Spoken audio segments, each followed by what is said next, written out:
அடுத்ததாக ஞானாசிரியர் ஜெயபாலன் அவர்கள் உரையாடுவார்கள். குருவே சரணம். 2004 ஜூனில் ஆவடியில் சபை துவக்கம். குருநாதன் பாலசரஸ்வதி வீட்டில் த மைல் ஸ்டோன் ஆஃப் டே.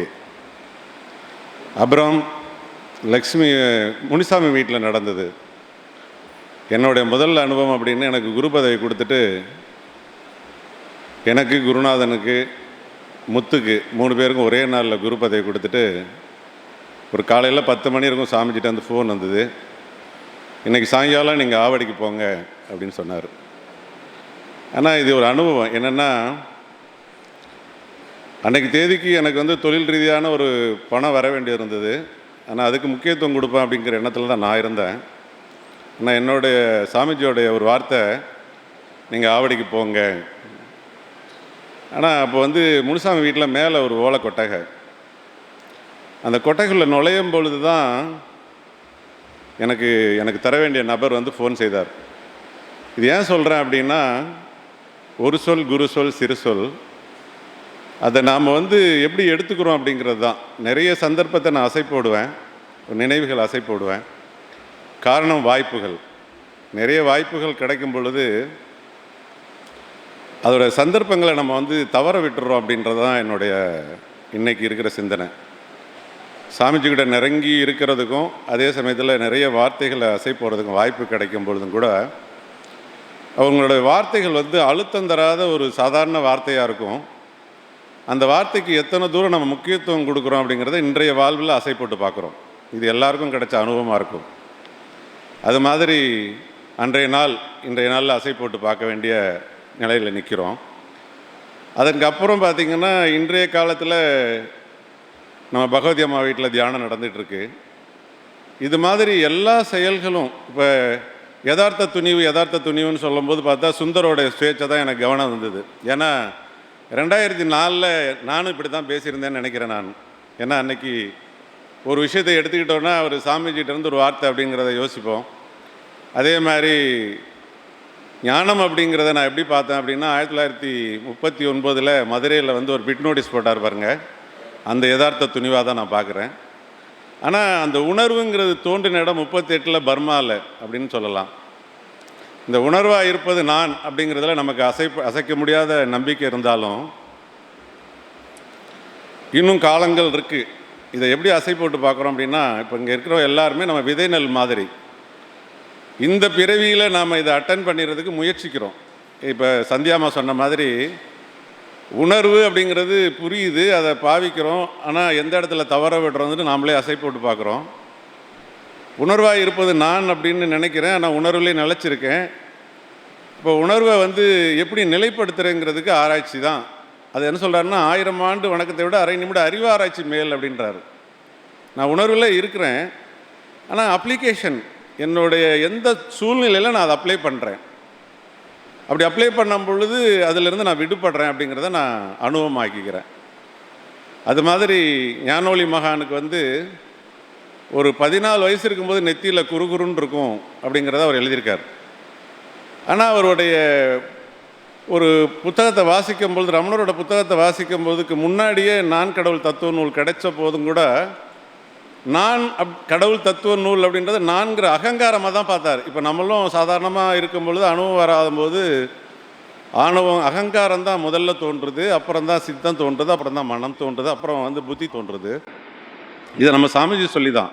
ஆனால் மனம், புத்தி, சித்தம், அகங்காரம் அப்படின்னு தான் வேதங்கள்லாம் சொல்லுது. இது ஏன் இப்படி ரிவர்ஸில் சொல்லியிருக்காங்கன்னா, நான் செய்கிறேன் அப்படிங்கிற எண்ணம் வரும் பொழுது நான் அகங்காரத்துக்குள்ளே தான் நிற்கிறேன். நான் இங்கே செய்கிறேன்னா, செயல்படுறேன்னா, எனக்கான கருவி எதாக இருக்கும் அப்படின்னா, என்னோட அனுபவத்தில் அப்படின்னு யோசிச்சு பார்த்தோன்னா, என்னால் உணர்வாக இருப்பது நான் அப்படிங்கிறத ஒவ்வொரு கணமும் யோசிக்க வைக்குது. அந்த உணர்வாக இருப்பதுக்கு காரணமான பொருளை நான் யோசிக்கிறேன். எச்செயலுக்கும் நான் காரணம்னா இருக்க முடியுமான்னா, காரியத்துக்கான காரண பொருள் தான் காரணம் ஆக்குது. இப்போ சாமிஜிக்கிட்ட வராதுக்கு முன்னாடி நான் கடவுள் கொள்கை மறுப்பு கொள்கையில் தான் இருந்தேன். ஆனால் என்னென்னா, கடவுளாய் உள்ள உலக தத்துவம் 20ங்கிறத இந்த நான் கடவுள் நூலில் தான் வாசிக்கிறோம். இதை கிருதுன்யா முஸ்லீம், தமிழ் மொழியே இல்லாத பரஞ்சோதி மகான் அவருக்கு எப்படி 8.5 வயதில் இந்த தேடல் இருக்கும், இல்லை ஒரு 11 வயதில் கூட இந்த தேடல் இருக்கும்? நம்மளுடைய புராண நூட்கள் சொல்லுது, திருஞான சம்பந்தரோட பாடல்கள் சொல்லுது, ரமணருக்கு சின்ன வயசுலேருந்து உணர்வு இருந்திருக்கு, ஆனால் பள்ளிக்கூடத்தில் உணர்வை பற்றி தெரியாது. அதே மாதிரி விவேகானந்தருக்கும் அதே மாதிரி, ராமகிருஷ்ணருக்கும் அதே மாதிரி, ராமகிருஷ்ணரோட நூலை வாசிக்கும் போது ஞானவழி மகானுக்கும் அதே மாதிரி. அப்போ இது எப்படின்னா பிறவி தோறும் உழல். நம்ம இந்த ஞானம் மட்டும்தான் எப்படின்னா கை கொண்டுட்டு காலத்தை முடிச்சுக்கிட்டா கூட இது எச்சங்கள் தொடரும். அதனால் வாய்ப்புகள் நமக்கு இருக்குது நிறைய. அதனால் எத்தனையோ சந்தர்ப்பங்கள் கிடைச்சாலும் இன்னைய ஒரு சந்தர்ப்பம், இதை அசை போடுறதுக்காகத்தான் இந்த ஞான உதய தின விழா. ஏன் இந்த வாலிபருக்கு இல்லை சிறு பிராயத்தில் எப்படி தோன்றியிருக்கும் அப்படின்னா, எனக்கு 33 வயசில் தான் கிடச்சிது. அதுக்கு முன்னாடி கிடச்சிருக்க கூடாதா, இல்லை அதுக்கு முன்னாடி வாய்ப்பு இருந்திருக்க கூடாதெல்லாம் யோசிக்கிறோம். ஆனால் இந்த சந்தர்ப்பத்தினாலும் ஞானவழி மகான் மாதிரி ஒருத்தர் கிடைச்ச வாய்ப்பு கிடைச்சிது அப்படின்னு நினச்சி பார்க்குறோம். அதே வாய்ப்பை யோசித்து பார்க்குறேன். அன்னைக்கு டே 1 துவங்கின குருநாதன் எங்கே போயிட்டாரு, பாலசரஸ்வதி எங்கே போயிட்டாங்க, லக்ஷ்மி குடும்பத்தவர்கள் எங்கே போயிட்டாங்க, இதெல்லாம் பார்த்திங்கன்னா திருப்பி ரீஃபார்ம் ஆகுது. கடந்த வருடம் சண்முகராஜாவோட திருமணத்தில் பாலசரஸ்வதியும் குருநாதனையும் சந்தித்தேன்.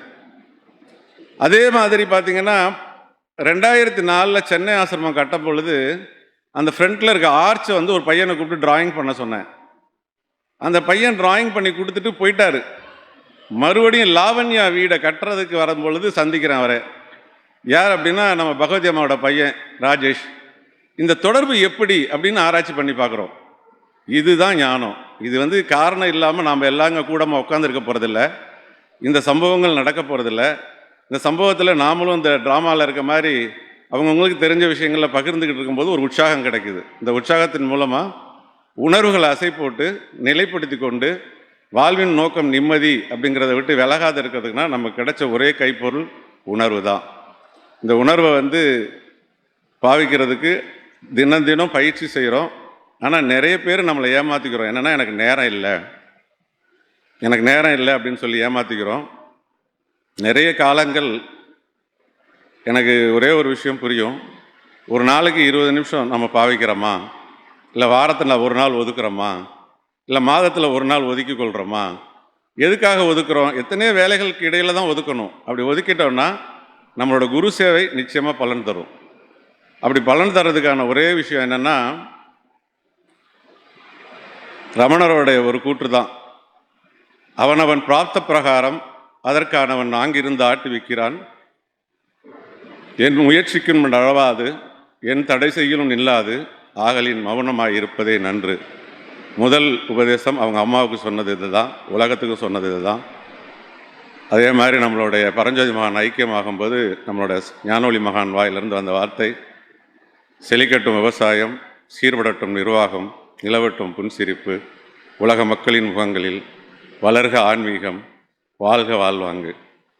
இந்த உலக மக்களின் முகங்களில்ங்கிற விட உலக சமாதானம் அப்படிங்கிறத அடிக்கடி ஆராய்ச்சி பண்ணுறது. தனி மனித சமாதானமே உலக சமாதானம். தனி மனித சமாதானது எனது உனது கண்கள், உனது காதுகள், உனது வாய்கள், பரிசும் சுவை நாற்றம் கேள்வி பார்வை யூகம், இந்த 6 அறிவும் சமாதானம் அடைஞ்சதுன்னா நீ தான் உலகம், நீ தான் அந்த உலகத்தை பார்க்குற. உணர்விலிருந்து தான் உலகம் பிறக்கிறது, உன் கண் மூலமாக தான் அந்த உலகத்தை காண்கிற. அதனால் நமக்கான வாய்ப்புகள், இந்த வாய்ப்புகளுக்கான தூரம் குறைஞ்சிக்கிட்டே இருக்குது. ஞானவழி மகான் மாதிரி ஒரு சாமிஜி கிடச்சி ஞானவழி யஜ்யபீடம்ங்கிற ஒரு நிறுவனத்தை உருவாக்கி அதில் நாமெல்லாம் பங்கெடுத்து பயிற்சி பெறதுக்கான வாய்ப்புகளை அமைச்சு கொடுத்துருக்காங்க. பயன்படுத்துவோம். குருவே சரணம்.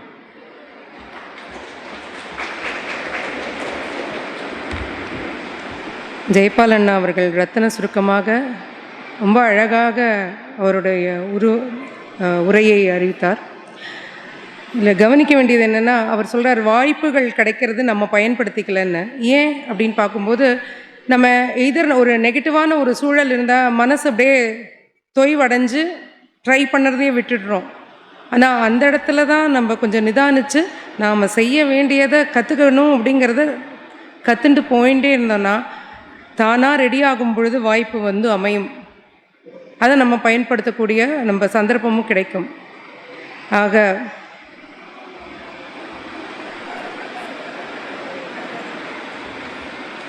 நம்முடைய அடுத்தது அவர் வந்து அந்த கனெக்ஷன்ஸ் சொன்னார். திரும்பி அந்த பேட்டர்ன்ஸ் எப்படி வந்து அது வந்து நல்ல தியானத்தில் பண்ணும் பொழுது என்னென்னலாம் நம்மளுடைய வாழ்க்கையில் என்னென்னலாம் ஃபேஸ் பண்ணோம், ஒவ்வொரு எக்ஸ்பீரியன்ஸும் நம்மளை எப்படி பண்படுத்தியிருக்கு இந்த இடத்துக்கு வரத்துக்கு அப்படிங்கிறது அந்த அனாலிசிஸ் தேவை.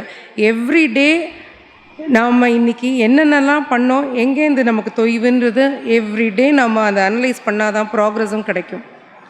சந்தோஷம். அடுத்ததாக இங்கே ஆடியன்ஸ்லேருந்து ஸ்ரீதேவி அப்படிங்கிறவங்க அவங்களுக்கு வந்து இந்த நம்ம அனுபவ உரைகளெல்லாம் பற்றி பேசணும்னு ஒரு விருப்பம் இருந்தது. அதனால் அவர்களை அழைக்கிறோம்.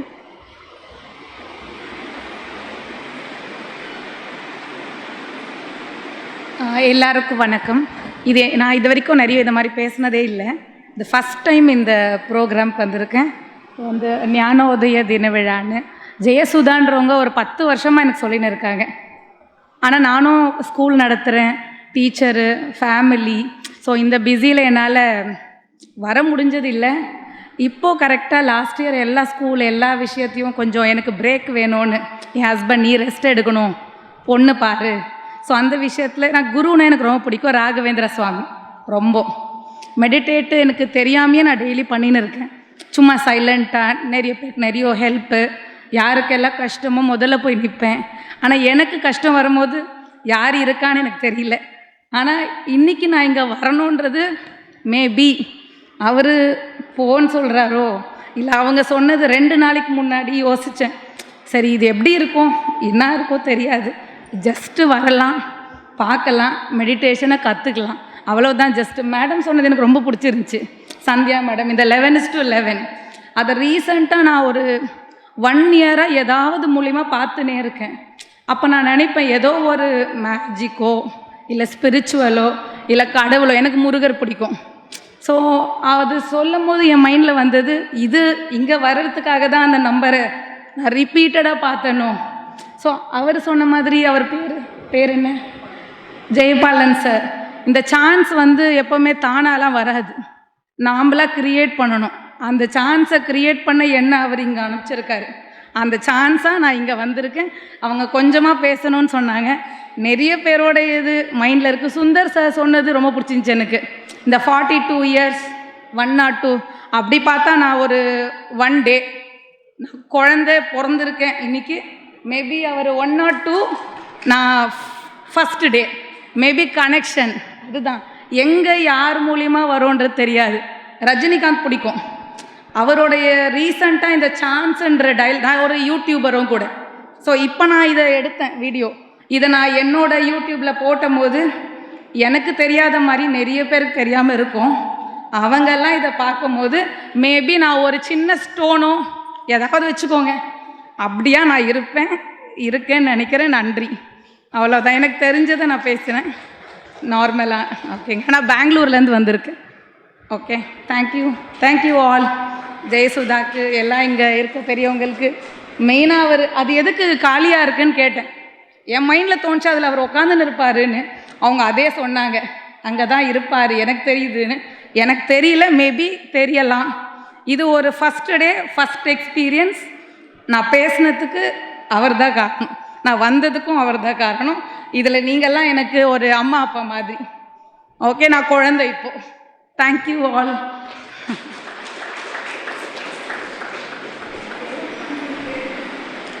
அடுத்ததாக உரையாடுபவர் ஞானாசிரியர் கல்யாண சுந்தரம்.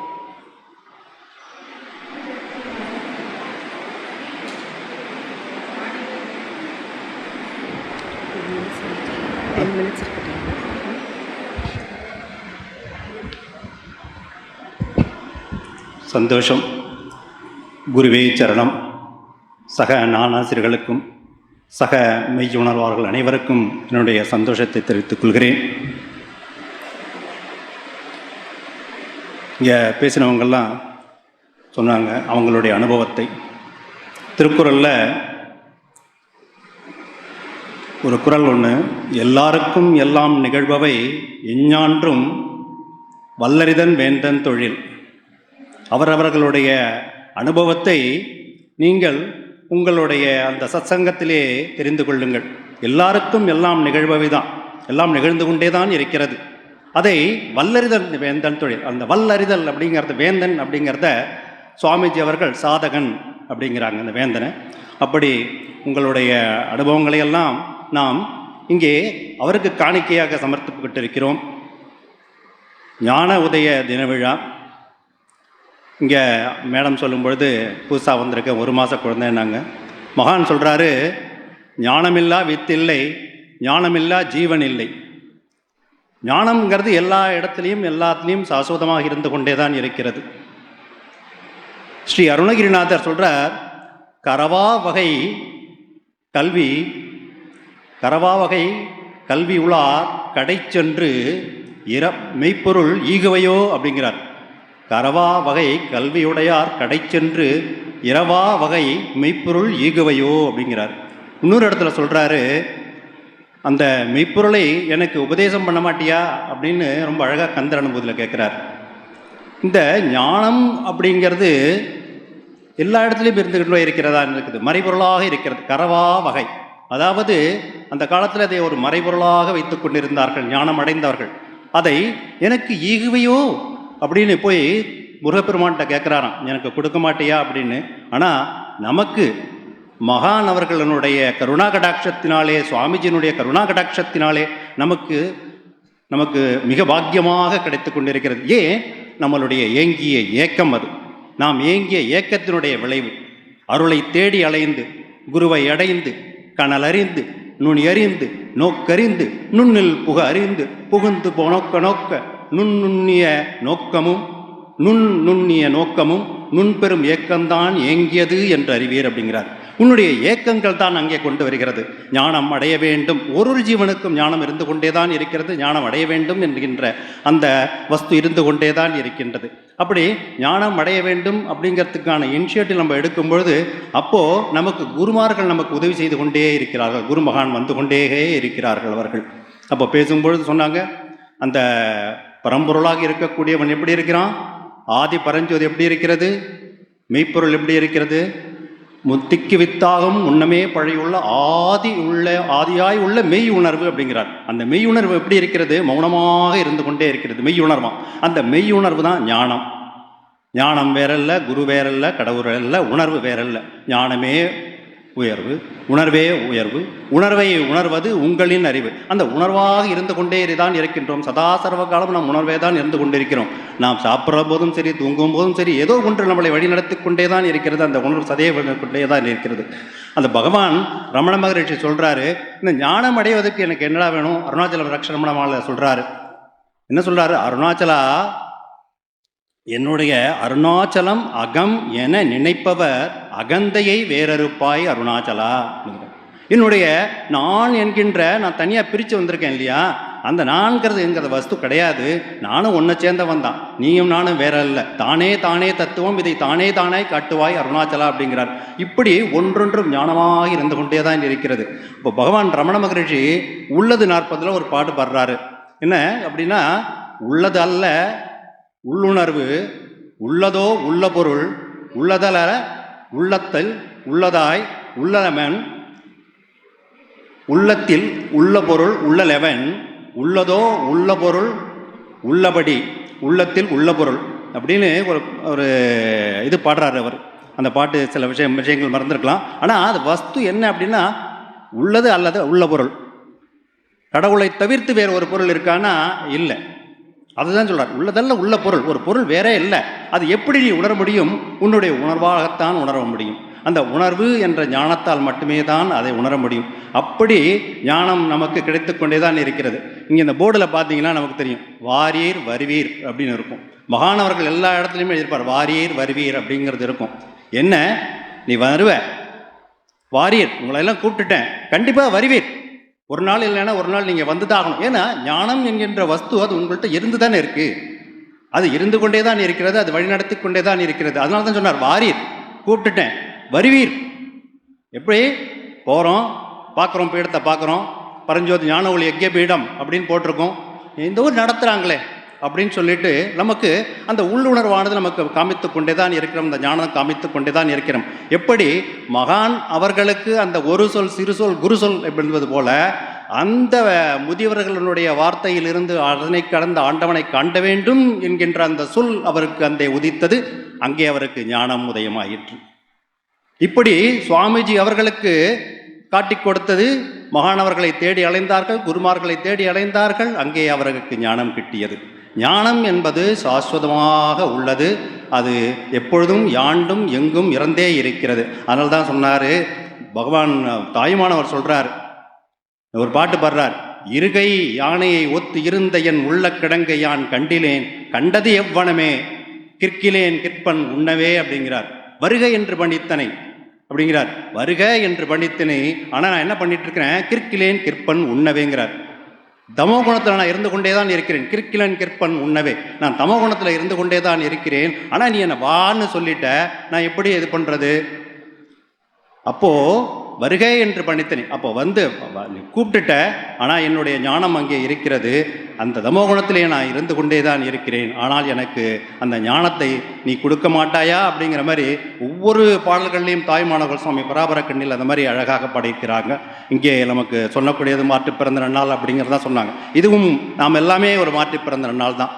அழுக்கான சித்தர் பாடுறாரு ஒரு பாட்டல்ல, முன்னே அதாவது ஊற்றைச் சலனமடி உப்பிட்ட பாண்டமடி மாற்றி பிறப்பதற்கு வழியில்லை, மாற்றி பிறப்பதற்கு ஒரு வழி இருந்தால் கண்ணம்மா உன் பாதம் சேரேனோ அப்படிங்கிறார்.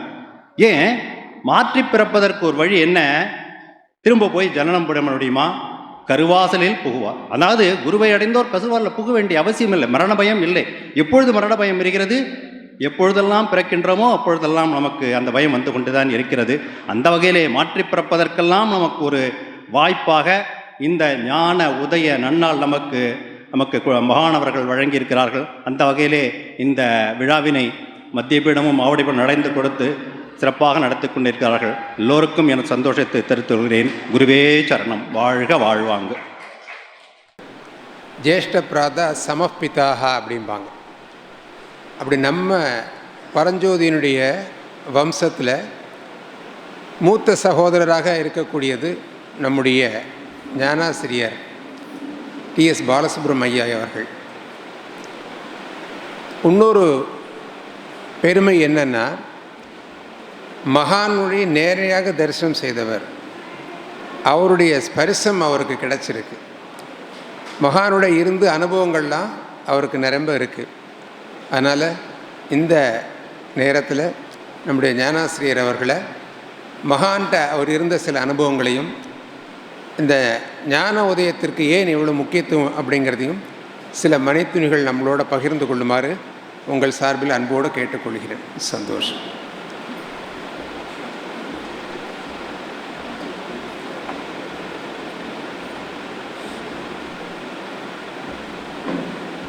சத்குருநாதா சரணம். சக மெய் உணர்வாளர்களே, உலக அறிவாளிகளே, எல்லாமாய் எங்குமாய் நீக்கமர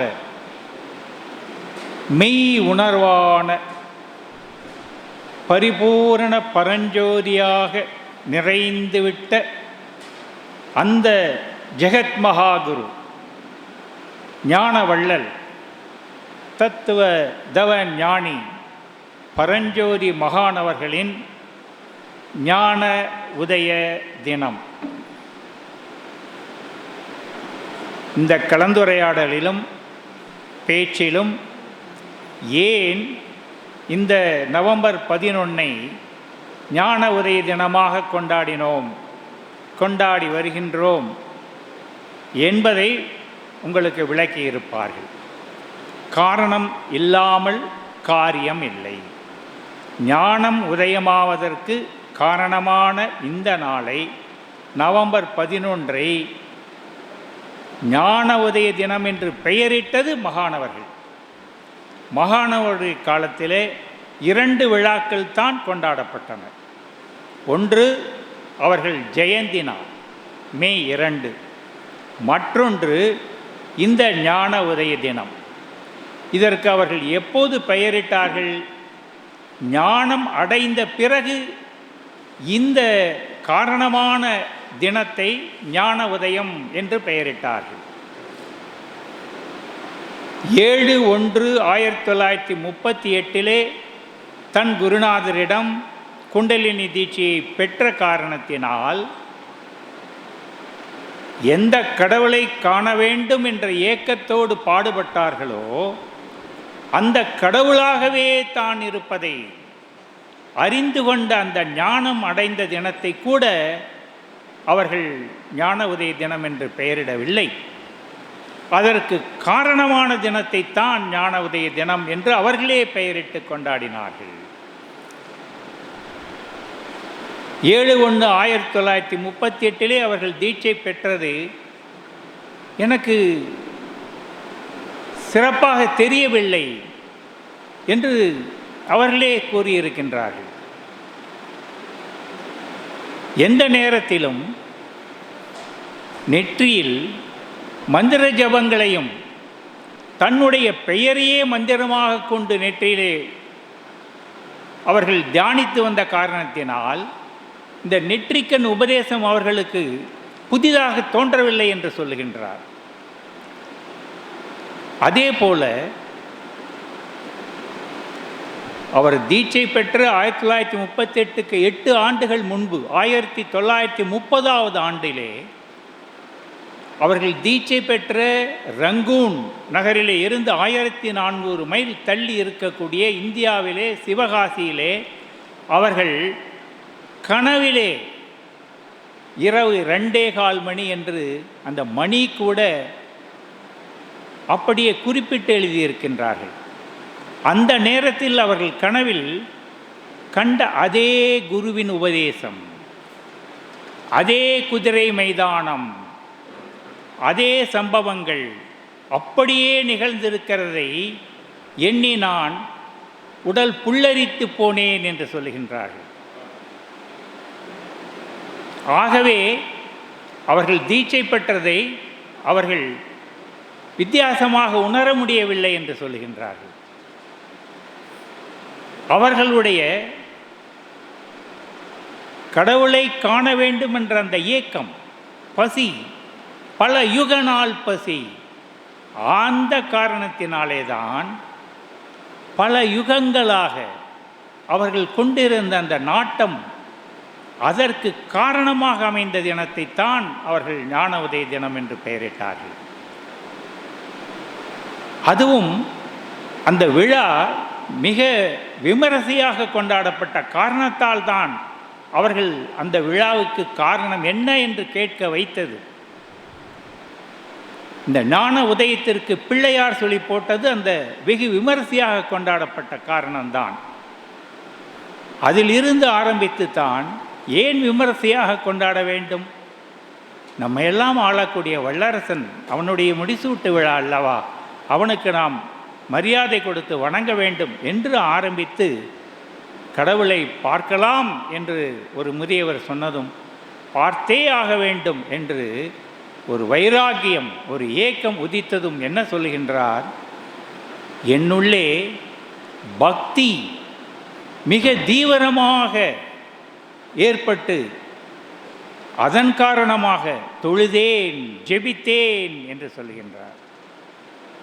பக்தியைத்தான் அடிப்படையாக சொல்லுகின்றார். அந்த கடவுளை காண வேண்டும் என்ற ஏக்கம் என்னுள்ளே பக்தியை வளர்த்தது. அந்த பக்தியை பற்றி அவர்கள் சொல்லுகின்ற பொழுது உடல் உழைப்பு உள்ளவர்களுக்கு உறக்கம் எவ்வளவு இன்றியமையாததோ அதை போல பக்தியானது இன்றியமையாதது என்று சொல்லுகின்றார்கள். பக்தி இல்லாமல் ஞானம் என்ற கட்டிடத்தை எழுப்ப முடியாது. ஆனால் அந்த பக்தி என்ற உறக்கத்திலேயே இருந்து விடக்கூடாது அல்லவா? அந்த பக்தியில் இருந்து எழுந்து கொள்ளுங்கள் என்று அந்த பக்தியை, அதனுடைய முக்கியத்துவத்தை நமக்கு உணர்த்தி இருக்கின்றார்கள்.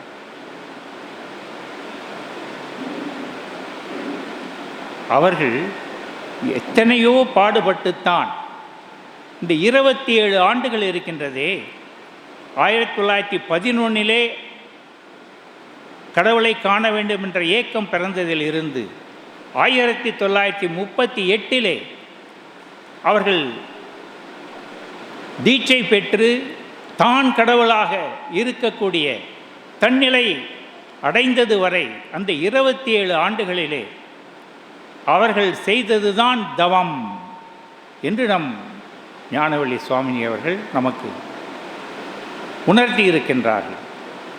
எந்த செயலை செய்தாலும் ஒரே நோக்கத்தோடு கடவுளை காண வேண்டும் என்ற நோக்கத்தோடே செயல்பட்ட காரணத்தினாலே அதை தவம் என்று குறிப்பிடுகின்றார்கள்.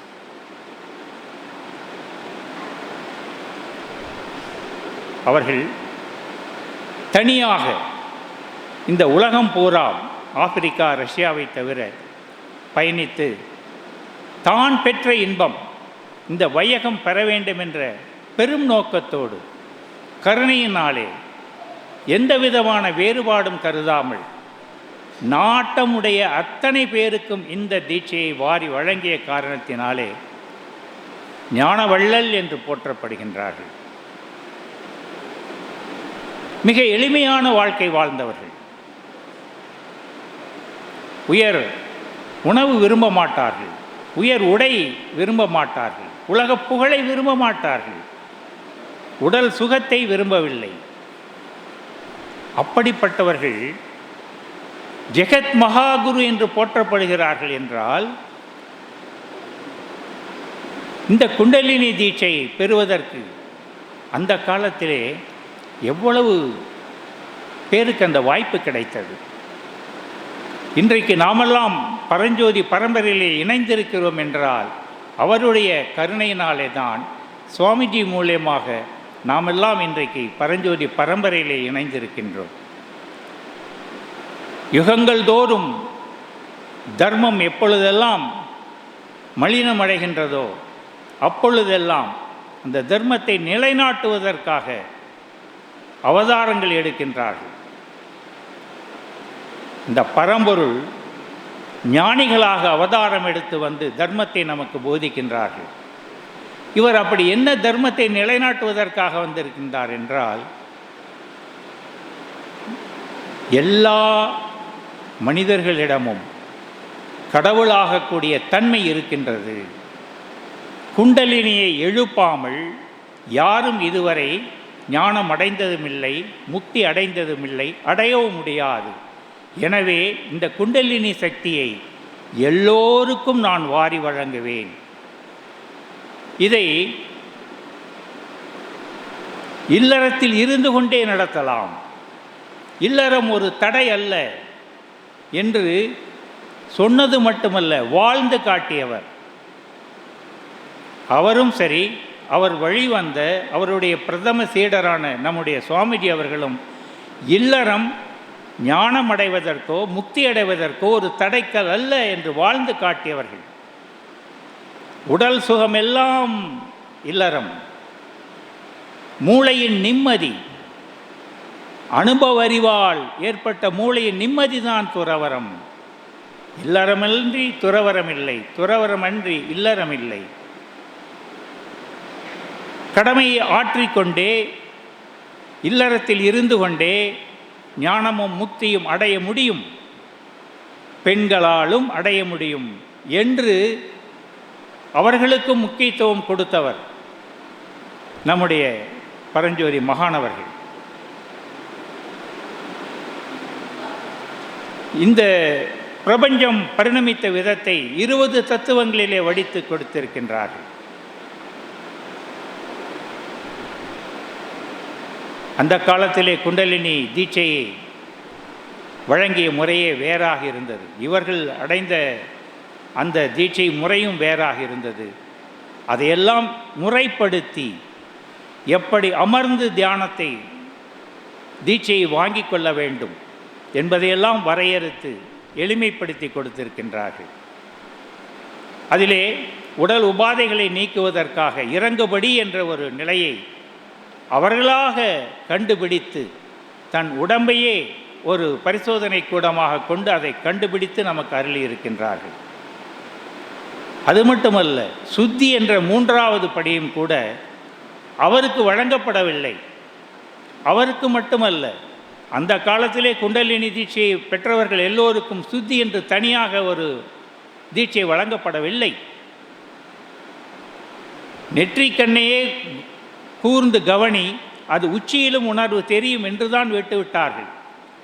அல்லது குருவும் சீடனும் படுத்துக்கொண்டு இருவருடைய உச்சந்தலையையும் ஒரு 10 நிமிடம் உராய்ச்சி கொண்டு வைத்திருந்து அதன் மூலமாக சுத்தியை கொடுத்து வந்தார்கள். ஆனால் நம்முடைய பரஞ்சோதி மகானவர்கள்தான் இன்றைய சுத்தி முறையை நமக்கெல்லாம் அருள்பாலித்திருக்கின்றார்கள். அவர்களுடைய அந்த தவத்தினால் தான் இருளினுடைய முக்கியத்துவத்தை நாம் அறிந்து கொண்டிருக்கின்றோம்.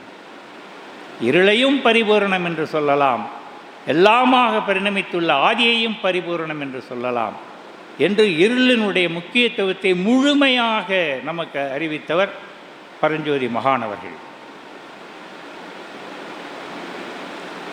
மிக எளிமையான ஒரு வாழ்க்கை. இந்த மகான்களுடைய விழாக்களை எல்லாம் ஏன் நாம் கொண்டாடுகின்றோம் என்றால்,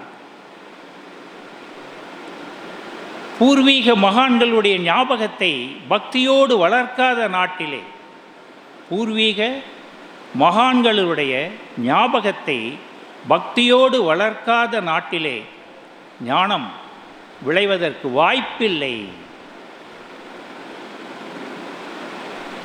வீரமோ பரோபகாரமும் ஞானிகளையும் போற்றி கொண்டாடாத நாட்டிலே வீரமாகட்டும் பரோபகாரமாகட்டும் ஞானமாகட்டும் மங்கி போகும் என்கின்றான் மகாஞானி பாரதி. சுவாமி விவேகானந்தர் என்ன சொல்லுகின்றார்? இது போன்ற ஞானிகள் மகான்களுடைய விழாக்களை கொண்டாடுவதன் மூலயமாக நம்முடைய உள்ளத்திலே அவர்கள் மலர்கின்றார்கள், உள்ளத்தில் அவர்கள் வெளிப்படுகின்றார்கள், அவர்களைப் போலவே நம்மை ஆக்க முயல்கின்றார்கள். ஆகவேதான் இந்த விழாக்கள், இது போன்ற விழாக்களை நாம் கொண்டாடி வருகின்றோம்.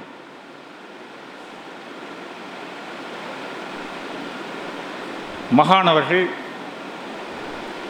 எத்தனையோ நூல்களை இந்த உலகுக்கு அருள்பாலித்திருக்கின்றார்கள்.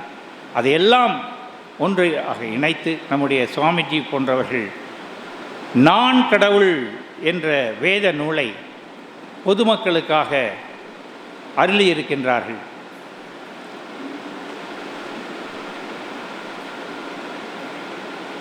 இதிலே தவம் என்று சொல்லக்கூடிய இந்த தியானத்தை தான் முக்கியமாக நாம் கவனிக்க வேண்டும். தத்துவங்கள் விளக்கத்திற்கு முக்கியத்துவம் அல்ல, அது தவத்திற்கு உதவ வேண்டும் என்பதற்காக தத்துவ விளக்கங்களை நாங்கள் சொல்லிக் கொண்டிருக்கின்றோம். தியானம்தான் முக்கியம், தியானத்தில் முன்னேற வேண்டும். ஒவ்வொருவரும் தான் கடவுளாக இருப்பதை உணர்ந்து கொள்ள வேண்டும், எல்லாம் கடவுளாக இருப்பதை உணர்ந்து கொள்ள வேண்டும் என்பதுதான் இந்த பரஞ்சோதி ஞானவழி யக்ன பீடத்தினுடைய நோக்கமாகும். மனிதனை மனிதன் என்று அழைப்பதை விட கடவுள் என்று அழையுங்கள் என்று பரஞ்சோதி மகான் குறிப்பிட்டார்கள். அதையே தான் சுவாமி விவேகானந்தரும் என்ன சொன்னார்? ஓ மனிதர்களே, உங்களை மனிதர்கள் என்று சொன்னால் அவமானப்படுத்துவதாக, இழிவுபடுத்துவதாக நான் உணர்கிறேன். ஏனென்றால் மனிதர்களாகிய நாம் எல்லோரும் இறைவனே.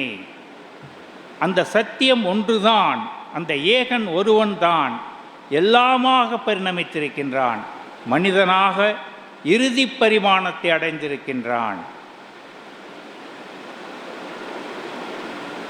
ஆகவே இந்த சபையிலே இன்றைய தினத்திலே நாம் இந்த தியானத்திற்கு முக்கியத்துவம் கொடுத்து யாருக்கெல்லாம் இதிலே நாட்டம் இருக்கின்றதோ அவர்களுக்கும் இதை சென்று அடைய நாம் பாடுபடுவோம் என்று உறுதி எடுத்துக்கொள்வோம். அன்பு கனியட்டும், அறிவு விரியட்டும், அருள் நிறையட்டும், கரு திரளட்டும், கனல் உருகட்டும், கடம் ஒளி வீசட்டும், ஆனந்த சமரசம் அண்ட பிண்ட சராசரங்கள் எல்லாம் நிறைந்து அமைதி பெருகட்டும் பெருகும். வளர்க ஆன்மீகம், வாழ்க வாழ்வாங்கு. சந்தோஷம் சந்தோஷம். குருவே சரணம்.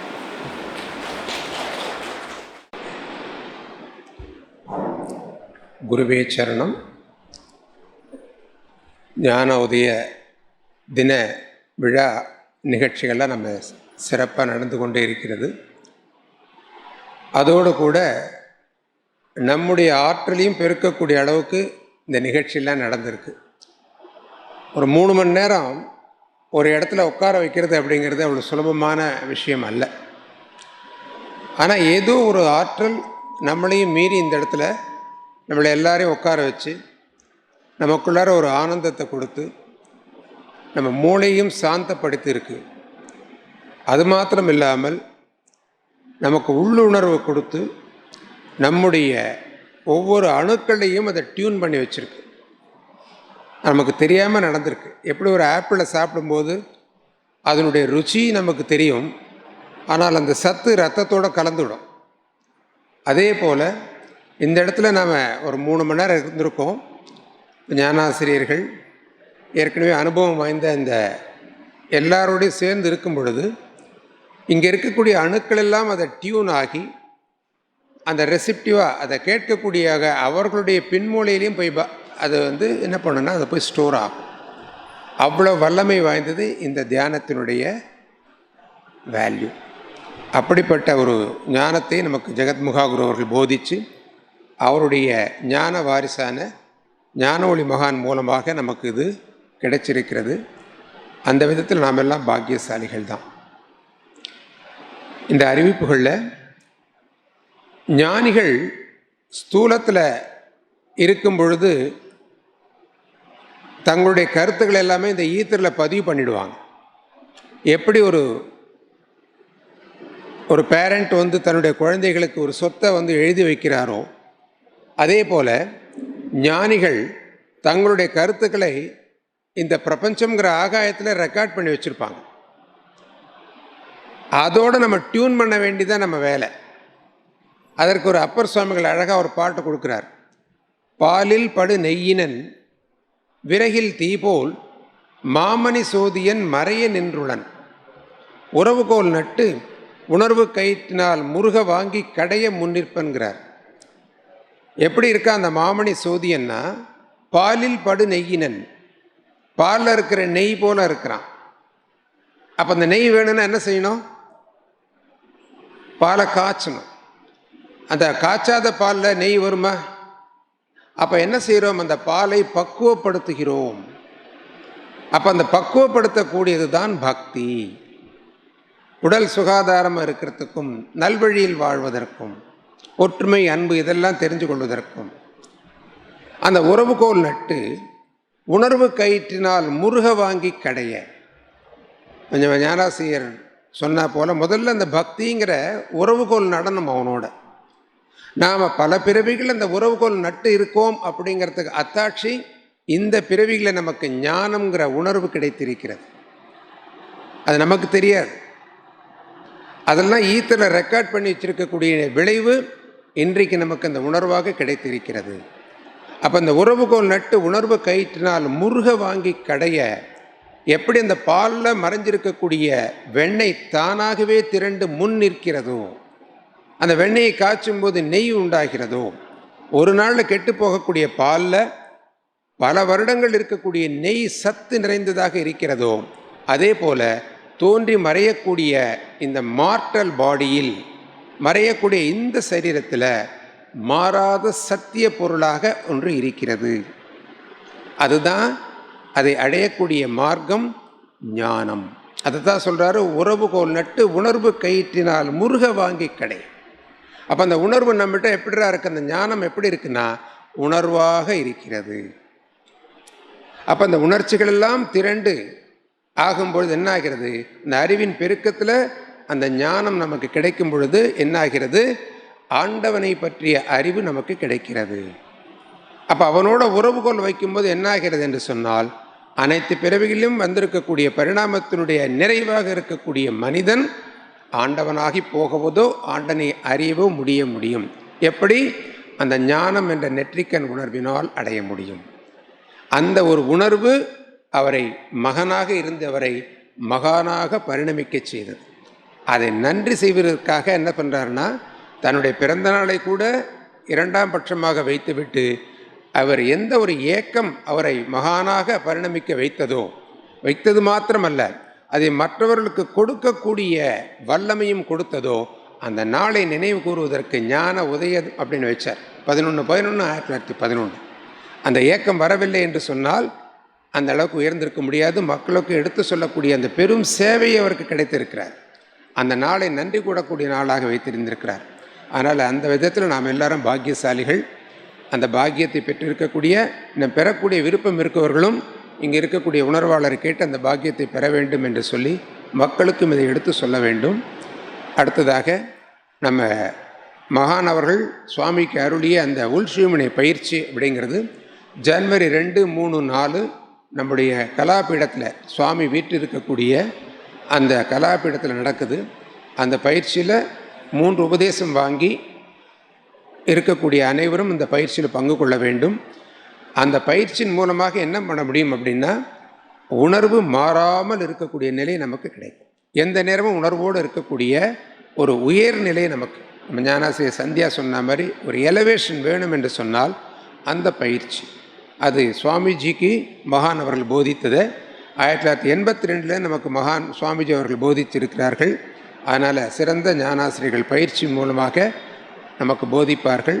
அது அனைவரும் பங்கு கொள்ள வேண்டும். நம்முடைய மற்ற சக மெய்யுணர்வாளர்களுக்கும் சொல்லி இந்த பயிற்சியில் கலந்து கொள்ள சொல்ல வேண்டும். 2, 3, 4 அந்த பீடத்தில் இருக்கக்கூடிய பொறுப்பாளர்கள் கேட்டு தெரிஞ்சுக்கலாம். அடுத்ததாக மகான் அவதரித்த இடம் கான்சாபுரம். 19 வயசு வரைக்கும் அந்த மண்ணில் தான் அவர் ஆண்டவனுக்காக தேடினார். அந்த கான்சாபுரம் அப்படிங்கிறது இருக்கக்கூடிய இடம் எப்படின்னா, அதை சுற்றி சதுரகிரின்னு ஊர் இருக்குது, மலை இருக்குது. அந்த மலையில் இருக்கக்கூடிய சித்தர்களுடைய எண்ணத்தினுடைய வலு இவருக்கு அந்த ஏக்கம் வந்து அந்த கான்சாபுரத்தில் 11/11/1911 அவருக்கு அந்த ஏக்கம் வந்து கடவுளை பார்க்க வேண்டும்ட்டு. அதே போல் அவருக்கு அந்த கனவு உண்டானது சிவகாசிங்கிற ஊர். சிவகாசியும் கான்சாபுரத்திலிருந்து மிக அருகில் இருக்கக்கூடியது. அப்போ எவ்வளோ ஒரு சம்பந்தம் இருக்குது பாருங்கள் மகானுக்கும் அதற்கும். அந்த கான்சாபுரத்தில் நம்ம ஜனவரி மாதத்தில் மகான் ஐக்கியமான அந்த சத்தியோதயத்தின் 7ஆம் திருநாள் ஒரு சத்சங்கமாக கொண்டாடலாம் அப்படின்ட்டு ஜனவரி 25ஆம் தேதி அங்கே பிரயாணம் செய்வதற்கு இருக்கிறோம். அதற்கு உண்டான டிக்கெட்டில் நம்ம புக் பண்ணுறதுக்கு 20ஆம் தேதி, இந்த மாதம் 20ஆம் தேதி லாஸ்ட் டேட்டு. இந்த விருப்பம் இருக்கக்கூடியவங்க உங்களுடைய பெயரை ஞானச்செல்வர் சுந்தர் தனசேகர் அவங்கள்ட்ட நம்பர் வாங்கி உங்களுடைய பெயரை பதிவு செய்து கொள்ளுங்கள். 800 ரூபாய் ஆகும் நினைக்கிறேன். சிவிலிபுத்தூர்லேருந்து பக்கம், ரொம்ப அருமையான அமைப்பு இருக்கக்கூடிய ஊர். அந்த ஊருக்கும் சென்று நம்முடைய அந்த ஆற்றலை பெருக்கிக் கொள்வோம் அப்படின்னு சொல்லி மகான்கள் இன்னைக்கு நூல்கள் வாயிலாக சப்தமாக இருக்கிறார்கள். உருவத்தில் இல்லாவிட்டால் கூட அவர்கள் உணர்வு சுரூபமாக இருக்கிறார்கள். அவர்கள் அருள்கிய நூல்கள்லாம் கூட அங்கே விற்பனைக்கு வச்சுருக்கிறோம். அந்த இங்கிலீஷ் இருக்கிறதுக்கு எட்டர்னிட்டின்ட்டு அந்த புஸ்தகம், மற்ற சின்ன சின்ன கேள்வி பதில் நூல்கள்லாம் இருக்குது. அதெல்லாம் வாங்கி அதை வாசிக்கிறதோடு மட்டும் அல்லாமல் அந்த புஸ்தகம் வாசிக்கும் போது நமக்குள்ளார என்ன ஒரு ரியாக்ஷன் வருதுன்னு பார்க்கணும். அதுதான் நம்ம அந்த அவங்களோட வச்சிருக்கக்கூடிய தொடர்புக்கு நமக்கு கிடைக்கக்கூடிய பலன். நீங்கள் எந்த இடத்துல வாசிக்கிறீங்களோ அந்த இடம் முழுக்க அந்த வைப்ரேஷன் இருக்கிறத பார்க்கலாம். இன்னொரு பெரிய பாக்கியம், இந்த தியானம் பண்ணக்கூடிய இந்த சரீரத்தின் மூலமாக அந்த பேரருடைய ஆற்றல் இங்கே முழுக்க மறவும். அந்த அருளாகப்பட்டது இந்த சரீரத்தில் வந்து இந்த உடம்பை மாத்திரம் டியூன் பண்ணாது. இதை யாரெல்லாம் இந்த விசினிட்டியில் இருக்காங்களோ அவர்களுக்கும் அந்த ஆற்றல் போய் சேரும். அவ்வளோ வல்லமை வாய்ந்தது நம்ம செய்யக்கூடிய இந்த தியானம். அதனால் இந்த தியானத்தை வாங்கிறது மட்டும் அல்லாமல் அந்த நூல்களையும் வாசித்து நமக்குள்ளார் அந்த சேஞ்சஸை கொடுத்து நம்ம அறிவியும் மேலோக்கி செல்லலாம் அப்படிங்கிற கருத்து. அதேமாதிரி மாதாந்திர பக்கம் பிரம்மஞான தீபம் வருது. அதில் நிறைய கருத்துக்களும் சுவாமிஜியுடைய அருளுரை, இப்போ நம்முடைய பீடத்தினுடைய செயல்பாடுகள் எல்லாம் இருக்குது. அதனால் இன்றைக்கு இருக்கக்கூடிய இந்த அவசரமான யுகத்தில் ஒரு ஸ்பீட் பிரேக்கர் வேணும் என்று சொன்னால் அதை நாம தான் ஏற்படுத்தி கொள்ள வேண்டும். நம்ம அழகாக சொன்னாங்க ஸ்ரீதேவி, எப்படி சந்தர்ப்பமாக இந்த இடத்துக்கு வந்தோம் அப்படின்னு சொல்லிட்டு. அதனால் there is no uncaused event in this world. ஒவ்வொரு காரியத்திற்கு பின்னால் காரணம் இருக்கிறது. அதே போல் நாம் இந்த பிரபஞ்சத்திற்கு வந்திருக்கக்கூடியதும் ஒரு காரியம் இருக்கிறது. இப்போ என்ன செய்யணும் என்று சொன்னால், எப்படி ஒரு மரம் நட்டால் அது பின்னாடி இருக்கக்கூடிய ஜெனரேஷனுக்கு உதவுகிறதோ, அதே போல் நாமும் இந்த உறவுகோல் நட்டு இந்த உணர்வுங்கிற பயிரை நமக்குள்ளே வளர்த்து கொள்வோம். அந்த பயிர் மூலமாக அது விருட்சமாக வளர்ந்து நம்முடைய சந்ததிக்கு ஒரு பெரிய ஆலமரம் போன்ற நிழலை கொடுக்கணும். அதுதான் நாம் அடுத்த சந்ததிக்கு நம்ம எடுத்து செல்லக்கூடிய பெரிய ஆஸ்தி. வியாசர் சொல்கிறார், இந்த கலியுகத்தில் செய்யக்கூடிய பெரிய தானம் என்ன சொன்னால் ஞான தானம். யார் இந்த ஞானத்தை ஒருத்தனுக்கு விழிப்பிக்கிறானோ அவன் செய்யக்கூடியது அவனுடைய 7 தலைமுறைக்கு உண்டானக்கூடிய சொத்துக்களை அவன் சேர்த்து கொடுக்குறான். அப்படிப்பட்ட ஒரு அந்த ஞான தானத்தை கொடுக்கக்கூடிய இந்த பீடத்தில் வந்திருக்கக்கூடிய நாம் அனைவரும் நாமும் பயன்பெறுவோம். மற்றவர்களுக்கும் இதை எடுத்துச் சொல்லக்கூடிய பாக்கியசாலிகளாக மாறுவதற்கு குருமா நமக்கு என்றென்றும் வழிகாட்டுவார் என்று சொல்லி, வளர்க ஆன்மீகம், வாழ்க வாழ்வாங்கு, சந்தோஷம், குருவே சரணம்.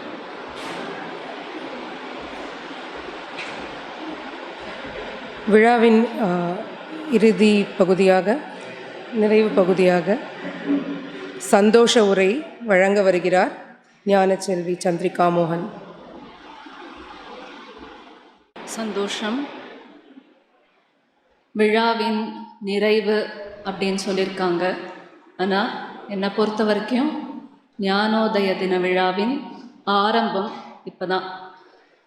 காலையிலேருந்து ஞான கீதம் ஆரம்பித்ததுலேருந்து இப்போ வரைக்கும் ஸ்ரவணம் தான். எல்லாத்தையும் கேட்டிருக்கோம். நம்மளை ஃபுல் சார்ஜ் பண்ணி விட்டுருக்காரு. இப்போ நம்ம பண்ண வேண்டியதெல்லாம் இன்னிலேருந்து ஆரம்பித்து ஒவ்வொரு நாளும் இதை நிதித்தியாசனம் வாழ்க்கையில் அப்ளை பண்ணுறது தான் பார்க்கணும். அதில் தான் ஞானோதய தின விழாவின் சிறப்பும் முடிவும் அடங்கியிருக்கு அப்படின்னு தோணுது. காலையில் கலந்துரையாடலில் சொன்னாங்க, நற்சிந்தனையே ஞான உதயம். இதுதான் இன்னியோட வித்து. இந்த வித்து தான் மகான உயர்த்தித்து, வாழ்வின் நிறைவை அடைய செய்தது. அந்த வித்து தான் ரொம்ப முக்கியம் அப்படின்னு தோணுது. இப்போ என்னுடைய வாழ்க்கையில் இதை என்னோட ப்ராக்டிஸில் பார்க்கும்பொழுதோ ஒரு 20 டேஸ்க்கு முன்னாடியோ 1 மந்த்துக்கு முன்னாடியோ இந்த வரிகள், அதாவது ஞானத்திற்கு காரணமான தினம்தான் ஞானோதயம், அது ஏற்கனவே படிச்சிருக்கேன். ஆனால் இந்த தடவை இன்னும் உன்னிப்பாக கவனிக்கிற ஒரு சந்தர்ப்பம் ஏற்பட்டது. அது போய் உள்ளே உட்கார்ந்தது. ஏன் அப்படி சொல்லியிருக்காரு? ஞானம் அடைஞ்ச தினத்தை கூட இல்லை, அதுக்கு காரணமான தினம், அதாவது நற்சிந்தனையே ஞான உதயம்னு சொல்லியிருக்காரு அப்படின்னு அது உள்ளே போய் உட்கார்ந்தது.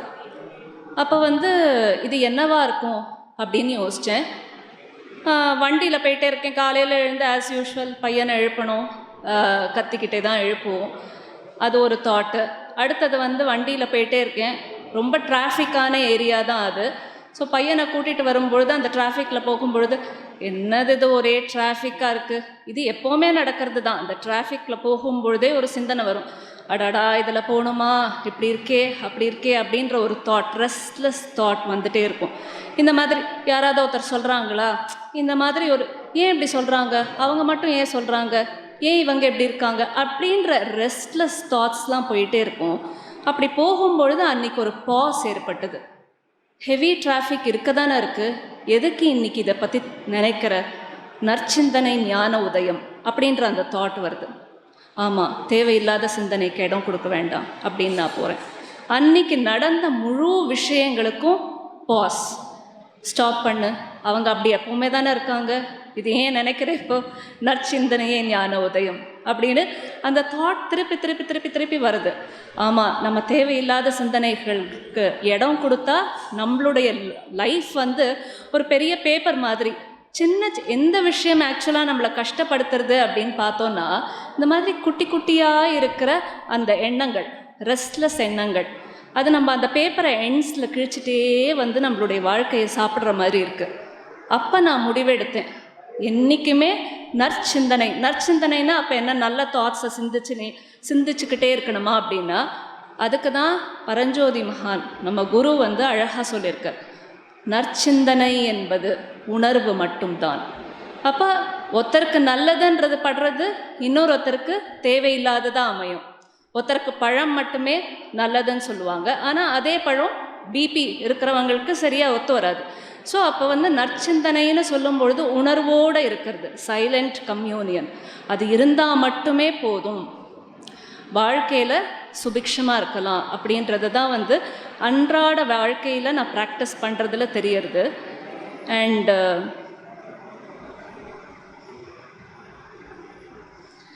இப்போ இந்த விழா ரொம்ப நம்மளுக்கு நேர்த்தியாக இந்த ஹாலை அமைச்சு கொடுத்தவங்க மெய் தியாகராஜன், ஹெவி வெஹிக்கிள்ஸ் ஃபேக்ட்ரி நிர்வாகத்தை சேர்ந்தவர். ரொம்ப அமைதியாக இருப்பார், ஆனால் இது எல்லாத்துக்குமே காரணக்கர்த்தாவாக அமைஞ்சிருக்காரு. அவருக்கு நம்ம நன்றியை தெரிவிச்சுக்கிறோம். ஹெவி வெஹிக்கிள்ஸ் ஃபேக்ட்ரி நிர்வாகத்தில் மேலதிகாரிகள் அனைவருக்கும் நம்முடைய சுவாமிஜியின் நல்லாசிகள். மேலும் இந்த hall coordination and water arrangements and chair arrangements பக்கபலமாக இருந்து எல்லா உதவிகளையும் செய்த ஆண்டனி அவர்களுக்கு சந்தோஷத்தை தெரிவித்துக் கொள்கின்றோம். கேமரா, மைக் செட்டிங் இதெல்லாம் இடர்பாடுகள் இல்லாமல் செஞ்சு தந்ததுக்கு சந்தோஷம் தெரிவிச்சுக்கிறோம். முக்கியமாக இந்த விழாவை லாவண்யா அம்மா ஃபஸ்ட்டே சொன்ன மாதிரி ஒரு குடும்ப விழாவாக எடுத்து எல்லாரும் சேர்ந்து சந்தோஷமாக நல்லா வரணும் அப்படின்றதுக்காக ஆவடியிலையும் சரி சென்னையிலையும் சரி வாலண்டியர்ஸ் எல்லாமே இதுக்காக முன்னே பிளான் பண்ணி முன்னாடி இங்கே இன்விடேஷன் பேனர் எல்லாமே பண்ண ஹெல்ப்ஃபுல்லாக இருந்தாங்க. எல்லாருக்குமே சந்தோஷம். இது எல்லாமே சுவாமிஜி மகான் நான் கடவுள் எழுதியிருக்கிற மாதிரி குருவிற்கு செய்த தொண்டும் சபைக்கு செய்த கடமையும் கடனாகாது. அது எப்படி அப்படின்னு பார்க்கும் பொழுது இது எல்லாமே நடந்திருக்கு, ஆனால் நடக்கிறதுக்கு காரணமாக இருந்தவர் யாரு? சுவாமிஜி மகான் தான். அவர் இல்லைன்னா இன்னைக்கு நம்ம யாரும் மீட் பண்ண முடியாது. முக்கியமாக சந்தோஷம் தெரிவிக்க வேண்டியது, சந்தோஷ உரை யாருக்கு அப்படின்னா அவருக்கு தான்.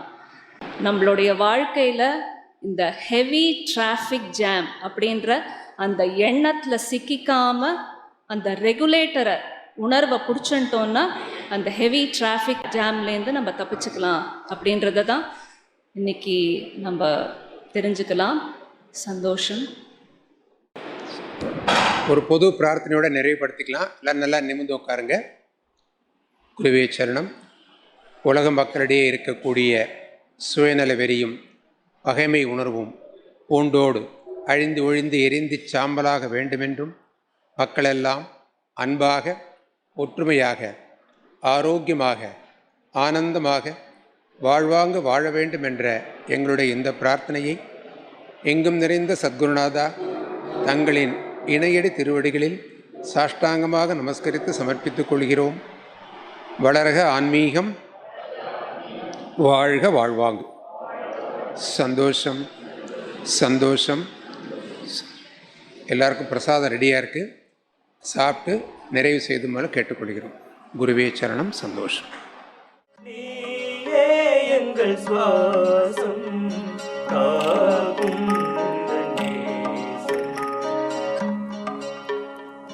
கண்ணில் தெரியும் கருணை வடிவம் அன்பை பொழிந்திடும் தெய்வம் அழைத்தவுடனே அரவணைத்திடும் அருகில் தோன்றும் தெய்வம் நீயே எங்கள் சுவாசம்